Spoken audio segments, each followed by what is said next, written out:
ఈరోజు కథ పిల్లిని చంపిన పాపము.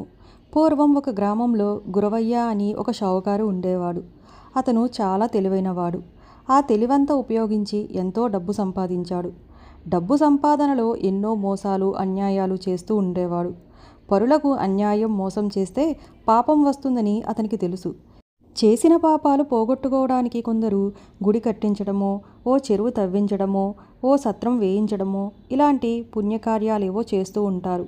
కానీ ఇవన్నీ డబ్బు ఖర్చయ్యే పనులే. ఇంత శ్రమపడి పాపాలు చేసి డబ్బు సంపాదించడం ఆఖరికి ఇలా ఖర్చు పెట్టడానికా అనిపించేది గురవయ్యకి. అందుచేత అతను ఇలాంటి ఖర్చయ్యే పుణ్యకార్యాలేమి తలపెట్టక ఊరికే కనపడ్డ దేవుళ్ళకి, కొండలకి, పుట్టలకి, చెట్లకి దన్నాలు పెడుతూ ఉండేవాడు. ఆ దన్నాలతో తన పాపమంతా పోయిందని అనుకునేవాడు. ఒకనాడు శెట్టి భార్య పాలగిన్నె ఉట్టిమీద పెట్టడం మర్చిపోయింది. ఆవిడ వచ్చేలోపుగా పిల్లి ఒకటి వచ్చి ఆ పాలు తాగడం మొదలుపెట్టింది. శెట్టి పిల్లిని చూసి కోపంతో దగ్గరున్న ఒక రాయి దాని మీద విసిరేశాడు. ఆ రాయి దానికి ఆయువు పట్టున తగిలి అది గిలగిలా తన్నుకుని చచ్చింది. ఏదో కోపంతో రాయి విసిరేశాడే గాని ఆ పిల్లి చస్తుందని గురవయ్య అనుకోలేదు. పిల్లి చచ్చిపోయేసరికి అతడు గజగజా వణికిపోయాడు. ఎందుకంటే పిల్లిని చంపిన పాపం కాస్తా కూస్తో కాదు. ఆ పాపం వల్ల మళ్లీ జన్మలో కుష్ఠురోగం వస్తుందట.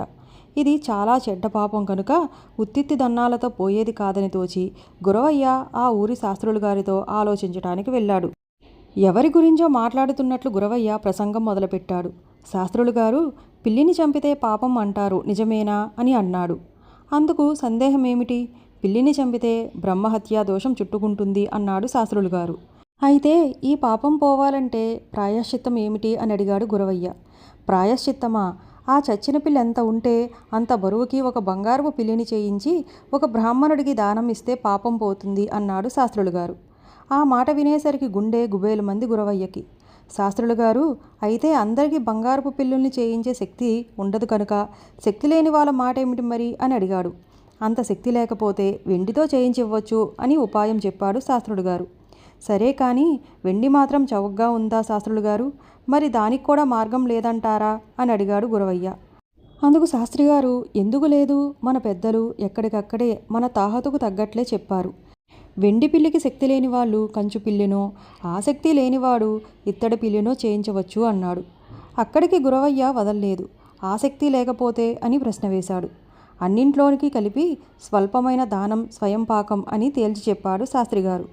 స్వయంపాకం అంటే ఒక మనిషికి సరిపడే బియ్యం, పప్పు, ఉప్పు వగైరా సామాగ్రి అన్నీ కలిపి ₹1/2 కన్నా ఎక్కువ ఖర్చు అవదు. ఈ స్వల్పంతో తాను పిల్లిని చంపిన పాపం యావత్తూ పోగొట్టుకోవచ్చని తెలుసుకున్నాడు గురవయ్య. అప్పుడు శాస్త్రిగారితో ఆ పాపం చేసింది నేనే అని వెల్లడించి ఇంటికి వెళ్ళి స్వయంపాకం పంపిస్తాను, నా పాపం పోగొట్టండి అని కోరాడు. శాస్త్రిగారు నిర్ఘంతపోయాడు. ఇతను బంగారపు పిల్లిబొమ్మ చేయించి దానం ఇవ్వగలిగినంత ధనవంతుడు, స్వయంపాక దానంతో దాటేస్తున్నాడే అనుకున్నాడు. మళ్ళీ ఆలోచించి, పోనీ ఈ మాత్రం ఇచ్చేదాత ఎవరున్నారు, ఎక్కడికక్కడే అని సిద్ధపడ్డారు శాస్త్రిగారు. గురవయ్య ఇంటివైపు వెళ్ళేసరికి అతని మనసు మళ్ళీ వెనక తీసింది. అర్ధమనుగు చింతపండు అమ్మితే గాని ₹1 రాదు. అలాంటి సొమ్ము ఖర్చు చేసి ఈ బ్రాహ్మణుడికి దానం ఇవ్వడమా అనిపించింది. ఈ ఖర్చు కూడా లేకుండా పాపం పోగొట్టుకోవటానికి ఆలోచించాడు. మళ్ళీ శాస్త్రుల దగ్గరికి వచ్చి, ఏం బాబు, నేను స్వయంపాకం మీకు ఇచ్చుకుంటే నా పాపం నిజంగా పోతుందంటారా అని అడిగాడు. దానికి శాస్త్రులు గారు, ఎందుకు పోదు, నీ పాపం నాకు వస్తుంది, ఆ పాపం నేను జపం చేసి పోగొట్టుకుంటాలే అని అన్నాడు. ఇది విని గురవయ్య, అలాగైతే నేనిలా పని మీద వెళ్తున్నాను, స్వయంపాకం తర్వాత పంపుతాను, మీరు జపం వెంటనే ప్రారంభించండి అని తన దారిన తాను వెళ్ళిపోయాడు. మరో గంట పోయాక గురవయ్య మళ్ళీ వచ్చి, బాబు ఏం చేస్తున్నారు అని అన్నాడు. జపం చేస్తున్నాను అన్నాడు శాస్త్రిగారు. నేను ఇస్తానన్న స్వయంపాకం వల్ల మీకు వచ్చిన నా పాపం పోవటానికే కదా ఈ జపం అని అడిగాడు గురవయ్య. అవును అన్నాడు శాస్త్రిగారు. శెట్టి సంతోషంతో, అయితే పిల్లిని చంపిన పాపం తమకు వచ్చేసిందన్న మాటేగా అన్నాడు. గురవయ్య ఇలా ఎందుకు అడుగుతున్నాడో బ్రాహ్మణుడికి తెలిసింది కాదు.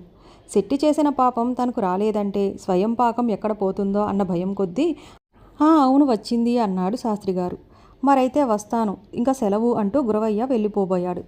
మరి నా స్వయంపాకం ఏది అన్నాడు శాస్త్రిగారు. స్వయంపాకమా? లాభాలు గోబల్లోకొచ్చాయి, మరొకప్పుడు ఇచ్చుకుంటా అన్నాడు గురవయ్య. అదేమిటో అలాగంటావు, ఇస్తానని మొదట చెప్పి అన్నాడు శాస్త్రిగారు. ఇస్తానన్న మాట నిజమే, కానీ ఇప్పుడు ఇవ్వలేను. ఏం చేయను మరి, పిల్లిని చంపిన పాపం మీది, స్వయం పాకం ఇస్తానని ఎగ్గొట్టిన పాపం నాది అంటూ గురవయ్య వెళ్ళిపోయాడు. పిల్లిని చంపిన పాపం చాలా పెద్దది, స్వయం పాకం ఇవ్వని పాపం చిన్నది. ఇది ఏ దేవుడికో దండం పెడితే పోతుంది అనుకుని గురవయ్య దారిలో గుడి కనిపిస్తే ఆగి చెప్పుల జోడులోంచి కాలు తీసి దేవుడికో దండం పెట్టి లెంపలు వాయించుకుని కానీ ఖర్చు లేకుండా పాపమంతా పోయిందని సంతోషిస్తూ ఇంటికి వెళ్ళిపోయాడు. అలా సంతోషించి వెళ్ళాడే గాని పిల్లిని చంపిన పాపం ఎలాగో పోలేదు సరికదా. బ్రాహ్మణుని ఆశపెట్టి స్వయం పాకం ఇవ్వకుండా పోయినందున ఆ పాపం కూడా వచ్చి చుట్టుకుంటుందన్న సంగతి తెలుసుకోలేకపోయాడు.